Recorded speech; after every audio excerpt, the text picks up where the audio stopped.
بسم اللہ الرحمن الرحیم۔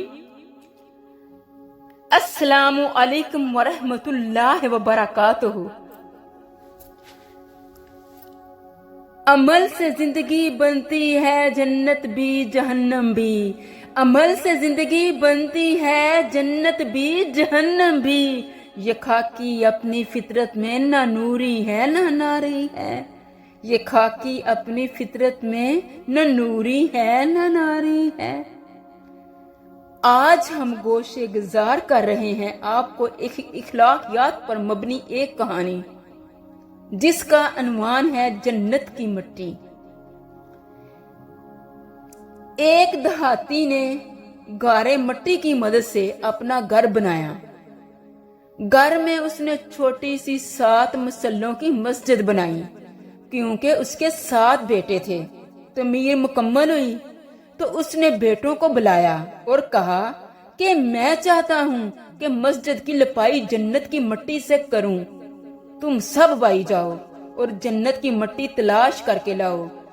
بیٹے پریشان ہو گئے، جنت کی مٹی کہاں سے لائیں؟ باپ کا حکم تھا۔ 6 بیٹے ڈھونڈنے نکل کھڑے ہوئے، جبکہ 7واں اور چھوٹا بیٹا بیمار تھا، گھر پر رہا۔ بھائی شام کو تھکے ہارے گھر لوٹ آئے تو کیا دیکھتے ہیں، چھوٹا بھائی بوری میں مٹی لے کر بیٹھا ہے۔ باپ نے پوچھا، بیٹے گھر بیٹھے تجھے جنت کی مٹی کہاں سے مل گئی؟ بیٹے نے کہا، سارا دن ماں کے پیچھے پھرتا رہا، جہاں جہاں وہ قدم رکھتی تھی وہاں وہاں سے مٹی اٹھاتا رہا، اور یہ وہی مٹی ہے۔ عزیزم، نبی کریم صلی اللہ علیہ وآلہ وسلم نے فرمایا، اے مسلمانوں، تم اپنی والدہ کے پاؤں کے پاس رہو، وہی جنت ہے۔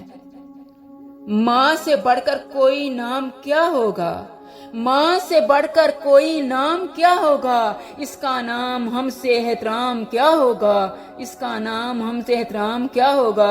جس کے پیروں کے نیچے جنت ہے، اس کے سر کا مقام کیا ہوگا؟ جناب، چلتی پھرتی ہوئی آنکھوں سے اذان دیکھی ہے، چلتی پھرتی ہوئی آنکھوں سے اذان دیکھی ہے، میں نے تو جنت تو نہیں دیکھی ہے ماں دیکھی ہے، میں نے جنت تو نہیں دیکھی ہے ماں دیکھی ہے۔ درد دل کی دعا والدہ ماجدہ ہے، سراپائے فضا والدہ ماجدہ۔ اللہ ہمیں اپنے والدین کی خدمت کرنے کی توفیق دے، کیونکہ باپ جنت کا دروازہ ہے اور ماں کے قدموں تلے جنت ہے۔ اللہ ہم سب مسلمانوں کو دین و دنیا کی ہر نعمت، ہر مسرت، ہر خوشی عطا کرے، نفع بخش اپنے پاس سے علم اور ہنر عطا کرے، آمین۔